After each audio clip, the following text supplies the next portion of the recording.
시청자 여러분 안녕하십니까. 숭실사이버대 박준호 교수입니다. 이 시간에는 여러분들에게 지난 8월 24일 날 부동산 시장 안정화 대책이 나왔죠. 여러분 잘 아시는 대로 주택시장 안정화인데, 이 주택시장에서 특별히 강남에서 일어난 일들 가지고 지금 얘기하는 정부에서 상당히 예리하게 지금 주시하고 있습니다. 그래서 이 시간에는 부동산 시장, 특별히 주택시장에서 지난 석 달 동안, 사실은 지난 6월서부터 석 달 동안 강남에서 무슨 일이 일어났는가, 또 이것이 앞으로 부동산 시장에 어떠한 영향을 미칠 것인가, 또 그다음에 이것이 2017년 내년 부동산 시장에는 어떠한 작용을 하게 될 것인가, 이것을 한번 점검을 해보는 그러한 시간을 잠시 갖도록 하겠습니다.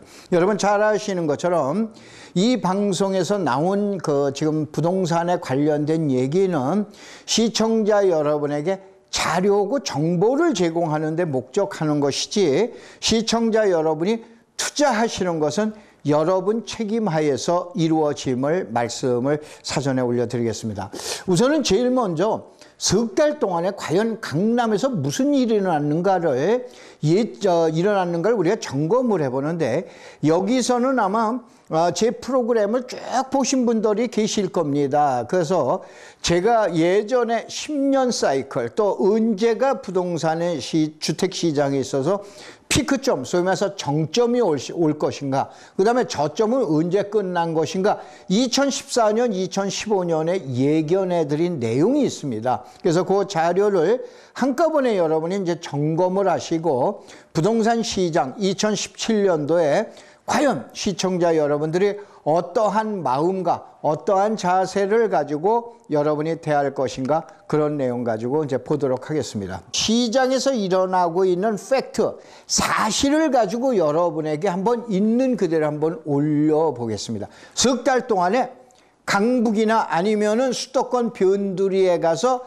보통 우리가 얘기하는 싸게 연립이나 아니면 다세대 주택 한 채 가격인 2억에서 2억 5천, 3억까지 석 달 사이에 올랐습니다. 그야말로 순간적으로 폭등을 해버린 거죠. 그래서 8월 24일 날 정부에서 부동산 시장에 대한 안정화 대책으로 824 대책이 나오게 된 겁니다. 예를 들어버리면은, 여러분 보통 개포동에, 개포지구에 지금 3단지 재건축을 하는데 4,170만 원에 이제 지금 얘기한 분양가 승인이 났죠. 그런데 개포의 4단지나 이런 데 가면은 15평형 아파트, 그러면서 재건축을 바라보고 있는데 보통 약 10억에서 10억 한 2, 3천, 5천 이 정도 거래되던 것이 석 달 사이에 12억 5천으로 올라버렸어요. 그 다음에 여러분 보통 잠시를 지금 얘기한 재건축한 단지들이 있죠. 보편적으로 9억 8천, 10억, 10억 5천 이 정도 되고 그랬었는데, 그게 어떻게 되냐면 12억 5천에서 지금 13억까지 호가가 올라버렸어요. 약 석 달 동안에 약 한 2, 3억 정도가 올라버린 거예요. 그 다음에 이제 제가 가장 많은 예를 많이 드는 대치우성인데, 제일 먼저 이걸 81년도에 분양을 했을 때는 개포우성으로 분양을 했습니다. 근데 여기에 우성아파트 31평형이 있어요. 여러분들 음마아파트 가기 전에 숙명여고 그 앞쪽에 대각선 건너편 쪽에 있는데, 이 우성아파트가 약 31평형이 저는 13억이라고 써놨습니다만, 이제 포털 사이트로 오늘 아침에 점검을 해보면 약 12억 5천, 13억 정도 호가되던 것이 15억 5천인데 15억 5천에 매물이 없습니다. 약 16억입니다. 그럼 이거는 무엇을 얘기하냐? 바로 석 달 사이에, 3개월 사이에 보편적으로 수도권에서 웬만한 변두리에 가면은 나와 있는 집 한 채 가격이 석 달 사이에 올라버렸다 이거예요. 앞으로 이것이 2016년 가을 시장과 2017년 상반기 또는 아니면 2017년 전체 부동산 시장, 소위 말해서 주택 시장에 어떠한 영향을 미칠 것인가를 한번 분석을 해보자고요. 바로 시청자 여러분들이 매일 지금 나와 있는 포털 사이트에서 뭐 전월 대비 몇 프로 집값이 올랐다, 어떻게 됐다, 뭐 1.2%가 올랐네, 뭐네, 이거 가진 체감이 안 되신다 이런 얘기예요. 그래서 바로 뭐냐면 부동산 시장을 시장 자체에서 일어나는 현상 가지고 우리가 한번 분석을 해보면은 시청자 여러분들이 앞으로 내년이든 아니면은 2018년이든 2019년이든 주택시장이 어떻게 돌아갈 것인가가 예측이 가능하실 거다 이런 얘기예요. 자, 우선은 많은 사람들이 일본 얘기를 합니다. 보편적으로 일본 부동산을 뭐 쫓아가네 안 쫓아가네, 저보고도 하는 얘기야. 교수님, 일본 부동산은 뭐 반토막이 났댄다면요 뭐냐 그러면 대답 안 합니다. 왜냐, 한참 전서부터 설명을 해야 돼요. 보편적으로 보면 일본은 4자 단위, 그러니까는 원래 1964년도에 동경올림픽이 개최되는데 64년, 74년, 84년 이렇게 해가지고 이제 소위 말해서 보편적으로 4자 단위로 부동산에 대한 시장에서의 형성이 일어나고 우리나라는 8자 단위라고 이렇게 이제 보시면 됩니다. 그런데 바로 뭐냐면 1991년도에 바로 일본의 그 부동산 시장의 분기점이 오게 됩니다. 그래서 분기점을 1991년도를 전고점으로 잡아놓는 거예요. 전고점으로 잡아놓고 1986년, 84년도서부터 계속 올라서 86년도서부터 91년까지 5년 동안 자그마치 지금 시장의, 아까 얘기한 시장의 그 계량으로 분석을 하면 약 3배 정도 집값이 올라 버립니다. 물론 이때 우리나라도 이제 제가 한번 이따 비교를 한번 해드릴게요. 바로 뭐냐면 이걸 보고 어떻게 집값이 3배, 우리도 거의 비등한 거예요. 그래서 그러한 사실들을 보고 바로 뭐냐, 우리는 일본 부동산 시장과 똑같다, 어쩐다, 쫓아간다라고 그래가지고 많은 분들이 예견을 하는데 한번 보시자는 게, 그로부터 약 17년이 지납니다. 그런데 바로 뭐냐면은 가격을 1991년도 가격을 찾을 거냐, 아니면 1986년도에 그 전에 있는 가격을 찾을 거냐 봐보면은 91년도서부터 계산을 하면 약 17년이 흘른 2003년도에 바로 뭐냐면 그 전에 있는 약 건 20년 만에 그 전에 있는 가격을 회복을 합니다. 그래서 많은 사람들이 이 내용을 보고 우리도 일본하고 똑같이 가기 때문에 부동산 시장에 뭐 대폭락이 온다, 어쩐다, 뭐 지금 얘기하는 부동산을 내 집을 마련한 사람이 뭐 거지다, 어쩐다 라고 우리는 그런 얘기들이 많이 나온 거예요. 근데 여러분 한번 생각을 해보세요. 이러한 현상이 우리나라하고 일본만 올 것 같아요? 아닙니다. 미국에서도 약 10년 동안, 91년도서부터 약 10년 동안에 가격이 2배가 올라갑니다. 홍콩 같은 경우는 3배가 올라갑니다. 일본 같은 경우는 그건 5배가 올라가요. 3배가 올라가요. 우리도 거의 3배 정도가 올라갑니다. 나중에 이제 증거 한번 보여드릴게요. 그러면 이러한 나라가 어떻게 되냐? 특이한 것이, 여러분 일본의 경제상, 저는 이제 뭐 경제 전문가가 아니기 때문에 개략적으로 알고 있는 내용을 한번 설명을 드릴게요. 여러분 잘 아시는 1970년대, 80년대 전 세계의 경제를 이끄는 나라는 2개 나라입니다. 유럽에서의 독일, 그 다음에 일본, 아시아의 일본. 그러면서 세계 제2차 대전을 일으킨 원흉들이 지금 얘기한 전 세계 경제를 좌지우지합니다. 이러면서 일본 경제가 폭발적으로 늘어납니다. 여러분 잘 아시는 소니니 뭐니에서 전 세계, 도요타 자동차가 전 세계를 누비게 됩니다. 그야말로 최근에 중국의 제품이 전 세계 시장을 깔아버리듯이 이때 당시는 어떻게 되냐, 일본 제품이 전 세계 시장을 깔아버립니다. 그러니 얼마나 좋겠어요. 간단하게만 가게로 얘기하면 장사가 너무 잘 되는 거예요. 이러다 보니까 어떻게 됩니까? 소위 말해서 우리가 프라자 합의다라고 우리는 미국 주도하에 1986년도에 프라자 합의가 일어난 거예요. 야, 너희들 너무 잘 나가니 남 잘 되는 꼴 못 봅니다. 미국 주도하에 야, 안 되겠다. 너희들 막 돈 가치 올려. 라고 그러면서 여러분 잘 아시는 엔화 가치가 폭등을 하게 되는 거예요. 이때 기회를 잘 노린 나라가 대한민국입니다. 그래서 여러분 잘 아시는 소니나 이런 걸, 파나소닉이나 이런 걸 갖다가 삼성이나 LG에서 소위 말해서 이때 눌러버리면서 엔화 가치가, 왜냐? 원가가 올라가 있으니까. 옛날에 10만 원이면 텔레비 사던 걸 15만 원이야. 근데 한국의 삼성이나 LG에서 나오는 건 어떻게 되냐? 그 가격도 안 되는 거예요. 그러다 보니까 이때 산업 기반에 어떻게 되냐면 변경이 옵니다. 그래서 이때 기회를 가장 잘 노린 나라가 바로 우리나라인 대한민국입니다. 이러면서 바로 엔화 가치가 올라버립니다.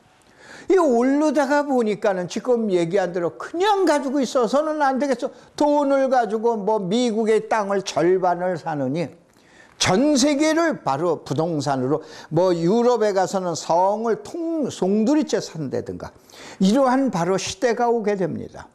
이 시대에 바로 뭐냐면 일본에서 문제가 생기는 거예요. 그래서 이때 수상의 이름을 제가 잊어버렸는데 금리를 갖다 약 7%대로 올려버립니다. 바로 뭐냐? 시장을 죽여야겠다. 그러면서 안정화를 시켜야겠다. 금리를 올리는데 이 금리 올리는 거가 잘못된 거예요. 거기서부터 소위 말해서 일본은 반토막이 나기 시작하는 거예요. 근데 한번 봐보세요. 일본의 집값은 반토막 났다라고 그래요. 그 주식 가격, 보통 여러분 니케이 지수라고 그러시죠. 이 니케이 지수는 4,000포인트에서 어떻게 됩니까? 8년 만에 3분의 1로 줄어버립니다. 그러니까 이때 많은 기업들이 도산을 하고, 바로 이제 지금 얘기한 그때서부터 일본 사람들이 한국 기업을 미워합니다. 왜 그러냐? 전 세계를 누리던 일본 기업 대신에 누가 들어와? 한국에 있는 기업들이 진출하면서 전 세계 시장에서 몰아내는 그러한 현상이 나타나게 돼요. 이런 배경을 놓고 지금 일본과 한국을 비교해야 되는데, 단순한 계량 가지고 일본과 한국을 비교하면서 일본이 잃어버린 10년이 지금 잃어버린 30년이 됐다면요. 그러니까 우리나라 집값 떨어지고, 아니 그러면 지금 우리나라 기업이 그 중간에 가서 차지했던 그런 역할, 또 우리나라의 돈 가치, 금리, 모든 걸 다 분석을 해야 되는데, 거기에다가 뭐 일본에는 뭐 노인 시대랍니다. 우리도 지금 얘기하는 노인 시대가 돌아오고, 그 다음에 이제 지금 얘기한 단타족이다라고 우리는 1인 가구가 출생합니다. 뭐 생명이 늘어납니다. 요거만 가지고 비교를 하면서 한국에 있는 앞으로 집값을 갖다가 분석하니 맨날 틀릴 수밖에요. 저도 맞추질 못했습니다. 이때 이제 한번 봐볼게요. 왜 그러냐? 이 방송은 기존에 시청하셨던 분들도 계시고, 또 특별히 제 제자분들도 많이 있습니다. 이러한 분들이 지금 보시고 있는데, 내가 뭐 맞춘 건 맞추고 틀린 건 틀리고 라고 그러면서 설명을 드리죠. 바로 뭐냐면은 요 내용을 갖다 일본의 역할을 갖다 한번 보시는데, 자 그러면은 보편적으로 이제 제가 가장 많이 인용하고 있는 강남의 그 유명한 파라군이 아까 얘기한 대치동의 우성아파트, 이제 최초의 분양을 할 때는 1981년도 분양을 할 때는 우성아파트예요. 이게 이제 보통 우리가 얘기하는 전용 면적 85평방미터 이하의 아파트, 요게 31평, 왜냐면 지하에다 주차장을 안 팠기 때문에, 그래서 31평형이 33평형입니다. 그래서 요 아파트 한번 얘기를 봐보자. 1981년도에 도대체 제가 이제 대학원 졸업하고 이제 이 때문에 얼마에 분양했나 했더니 평당 105만 원이더라고요. 그 105만 원인데 왜 3,500만 원이라고 제가 스타트를 끊어놨냐? 이때 혹시 옛날 분들 혹시 영순위 통장 아세요? 영순위 통장이 700에서 1200이에요. 그래서 그 가격을 놓고 계산을 해보면 약 3,500만 원이 출발된 거예요. 이게 지금 얘기한 강남의 파라군의 압구정동에 뭐 현대다, 뭐 서초동의 반포에 뭐다, 뭐 주공이다, 뭐 이런 걸 갖다 따지기 전에 가장 많이 파라군의 최고의 대명사가 대치동 아닙니까? 그래서 보통 얘기하는 학원들이 모여있다라고 하는 대치동인데, 이 대치동에서 최고의 내용을 구가했던 게 우성아파트예요. 뭐 우성도 2차, 3차가 있는데 우성 1차 얘기하는 겁니다. 아까 얘기했던 숙명여고 대각선 옆에 그랑프리 백화점이 있고 성경 아파트 있고 바로 옆에 있는 게 우송이고 그 옆에가 미도고 미도 대각선이 지금 얘기하는 음마가 되고 선경 바로 건너편이 그 유명한 여러분들 많이 들어보셨죠? 청실 홍실이다 이거예요. 그래서 여기에 최고의 샘플인 우성 아파트를 보자 이거예요. 이 아파트가 1991년도에 평당 1,000만 원을 돌파합니다. 그러면서 81년도서부터 91년까지 10년 만에 몇 배가 올라간 거예요? 3,500만 원이 3억 1,000만 원으로 올라갑니다. 이 내용을 갖다 여러분 보셔야 돼요. 이때 이제 지금 얘기한 뭐 다른 나라 비교는 할 필요가 없다 이런 얘기예요. 그런데 이것이 91년도 오르면서 여러분 잘 아시는 1991년도 일본의 부동산 가격이 폭락을 하기 시작해요. 이 폭락을 할 때 우리나라도 폭락을 합니다. 그래서 1988년이 지나고 난 다음에 91년도 평당 1,000만 원을 돌파했던 것이 이제 강남의 한 서너 군데가 됩니다. 이제 여러분 잘 아시는 아시아 선수촌이라든가 이런 몇 군데가 평당 1,000만 원을 돌파했는데 일본의 폭락과 함께 바로 93년도에 얼마까지 떨어진다? 2억 1,000만 원까지 약 30% 정도. 시장 논리로 계산했을 때 근 1억 선 정도가 떨어집니다. 이렇게 하면서 최초의 실질적인 폭락 사태가 오는 거예요. 30%면 폭락이죠.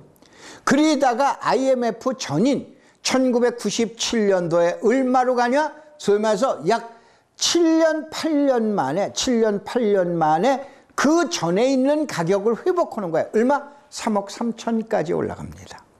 3억 3천까지 올라갔다 그 유명한 IMF 때 다시 2억 8천만으로 약 5천만 원 선 정도가 떨어지게 됩니다. 떨어지게 되다가 이것이 어떻게 되냐? 우리가 보편적으로 전고점, 아까 일본 자료를 보셨죠? 전의 고점, 우리나라 최고의 전의 고점은 일본은 91년도 가격으로 보는데 우리는 언제 가격으로 보냐? 2007년도 가격을 보자 이런 얘기예요. 2007년도 가격으로 봤을 때 얼마 가냐? 15억 5천까지 갑니다. 저도 이때 당시에 방송을 하면서 좀 정신 나갈 아파트다라고 그렇게 얘기를 합니다. 그래서 보편적으로 얘기한 5천만 원 시대가 도래했던 거예요. 언제? 지금으로부터 10년 전입니다.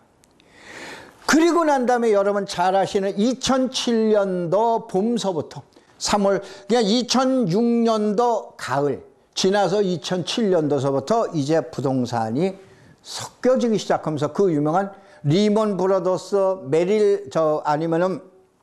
여러분 메릴 린치니 뭐니 해가지고 이러한 회사들이 인베스터,